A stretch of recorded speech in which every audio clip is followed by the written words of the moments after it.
خوشخبری سنانے جا رہے ہیں کہ نہیں سر؟ مسکرانے سے تو لگ رہا ہے کہ بہت خوش لگ رہے ہیں، لگتا ہے. نو کامنٹ. ابھی تو نو کامنٹ. سر ہم نے بھی اتنا انتظار کیا جتنا مسکراتے ہوئے جہاں لفٹ کی طرف ہی نو نہیں کامنٹ. ایک بات ہے کہ میں لفٹ نہیں لے یہ میں کہہ سکتا ہوں، پکی بات ہے کہ میں لفٹ پہ نہیں جا رہا.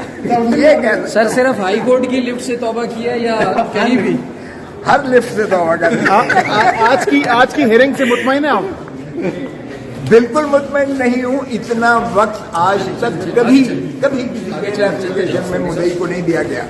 ہم نے تو سنا تھا کہ ملزم جو ہے وہ فیوریٹ چائلڈ آف لا ہوتا ہے، لیکن آج مدعی نے پورا دن آپ کے سامنے لیا، اس دن نے پورا دن آپ کے سامنے لیا.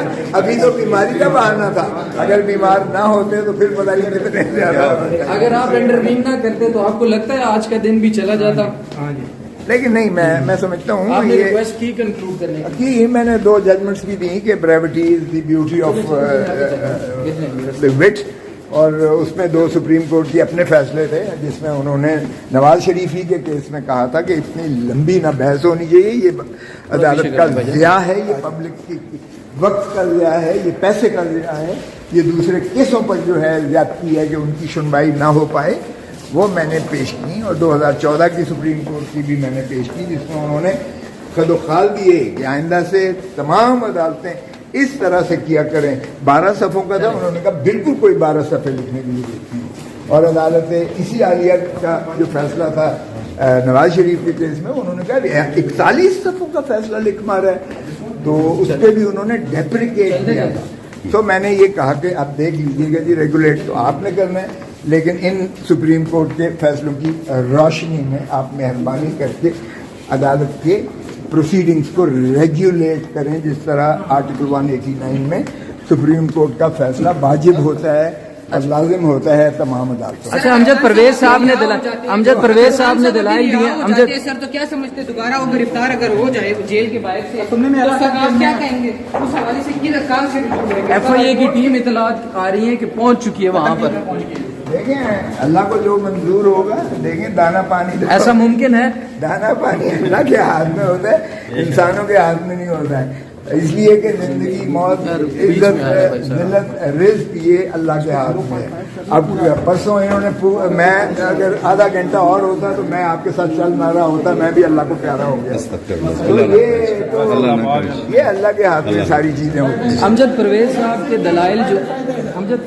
کے جو دلائل تھے راہل گاندھی کے بارے میں، اسے انہی کی سپریم کورٹ نے ہٹا دیا تھا، اس کو ایز اے ریفرنس کیسے استعمال کر سکتے ہیں؟ وہ ان کے سارے جتنے تھے انہوں نے ہندوستان کے کیسوں کی دی.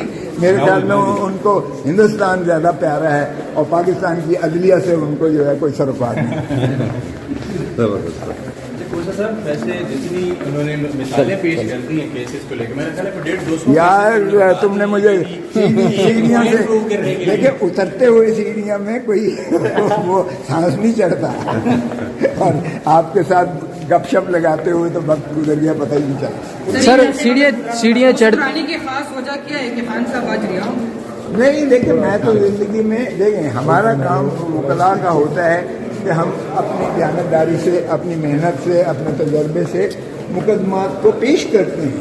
یہ اللہ تعالیٰ کے تفویض شدہ اختیارات ہیں ججز کو، جو انصاف کرنا اور سچائی پر پہنچنا یہ ان کا کام ہوتا ہے. یہ اللہ کو جواب دہ ہوتے ہیں وہ جو بھی فیصلہ کرتے ہیں. اس لیے میں ہر حالت میں اس لیے خوش رہتا ہوں کہ میں نے اپنا فرض کما حق ادا کیا، دیانتداری سے ادا کیا، اور آپ سب نے دیکھا کہ میں نے کتنا جو ہے اسے تندہی سے اپنے مقدمے کو پیش کیا. اس سے پہلے اس طرح کے مشکل کیس آپ نے ہینڈل کیے ہیں یا اس میں آپ کو زیادہ مشکلات فیس کرنا پڑی؟ اس سے بہت مشکل ہے.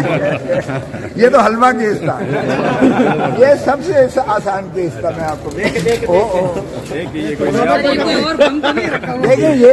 یہ تو کیس ہی دھکے سے سزا کی، جس کیس میں نہ استغاثہ جو ہے قانون کے مطابق ہو، جس کیس میں نہ عدالت سماعت کا حق رکھتی ہو، اور جس کیس میں نہ آپ کا جو ہے میعاد کے اندر استغاثہ کیا گیا ہو، اس کیس میں تو پھر کیا آپ کہیں گے کہ مشکل کیس ہے؟ وہ بالکل مشکل کیس ہے. موسیٰ صاحب ایف آئی اے کی ٹیم اٹک پہنچ چکی ہے. لگ یہ رہا ہے کہ اگر آپ اس میں کامیاب ہوتے بھی ہیں تو عمران خان صاحب کو جو ہے سائفر معاملے میں گرفتار کر لیا جائے گا اور اٹک کو ہی سیل جو ہے ڈکلیئر. دیکھیں سائفر والے کیس میں بدقسمتی ہے کہ کوئی کیس ہے ہی نہیں سائفر کا.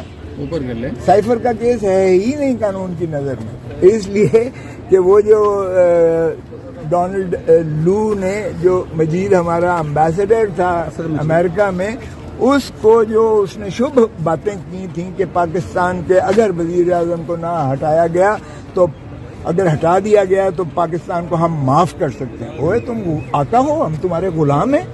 امریکہ یہی سمجھتا ہے سپر پاور ہونے کے ناطے سے پاکستان اس کی جو ہے ایک کالونی ہے.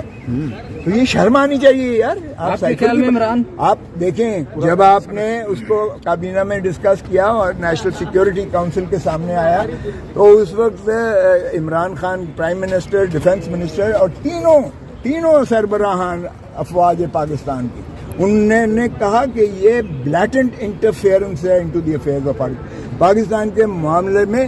یہ شدید مداخلت کی جا رہی ہے اور اس لیے انہوں نے کہا کہ اس کا اسٹرانگ ڈیموش لکھیں، سخت قسم کا اس کا جو ہے جواب دیں کہ وہ کون ہوتا ہے امریکہ کہنے والا کہ اگر آپ نے پرائم منسٹر کو نہیں ہٹاؤ گے تو ہٹا دو گے تو ہم معاف کر دیں گے. تم معافی دینے والے کون ہو؟ ہم تم سے معافی مانگیں.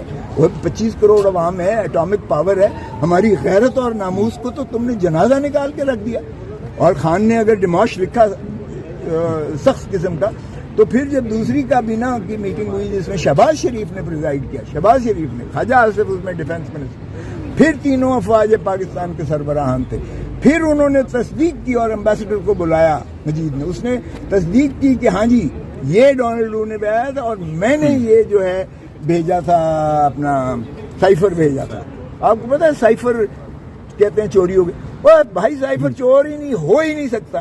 وہ کوڈڈ اس میں ہوتا ہے جو فارن سیکٹری کی فارن منسٹری میں آتا ہے، اس کو آپ ڈی کوڈ کر کے اس کا ٹرانسلیشن کر کے اسکرپٹ لیتے ہو. وہ اسکرپٹ تو سارے دنیا کے پاس ہے. وہ تو کابینہ میں بھی ڈسکس ہوا، نیشنل سیکیورٹی میں بھی ہوا، دوسری میں بھی. یہ تو خان نے اگر کیا ہے تو پاکستان کی غیرت اور عزت کے لیے اس نے تحفظ کیا ہے. یہ کہتے ہیں سیکیورٹی بریچ ہو گیا. اور شرم آنی چاہیے. پاکستان کو غلام بناتے ہو تم امریکہ کے آگے. بھٹو کا بھی یہی اشر کیا تھا. بھٹو کو اس نے کہا تھا کہ اگر اس نے یہ جو ہے آپ کو جی ہینری کسنجر نے اس وقت فارن سیکرٹری تھا، اس نے کہا بھٹو اگر تم ایٹم بم بنانے سے باز نہیں آؤ گے تو ہم تمہیں عبرت کا نشان بنائیں گے. پھانسی لگایا انہوں نے. اور پھانسی کس کے ذریعے لگایا؟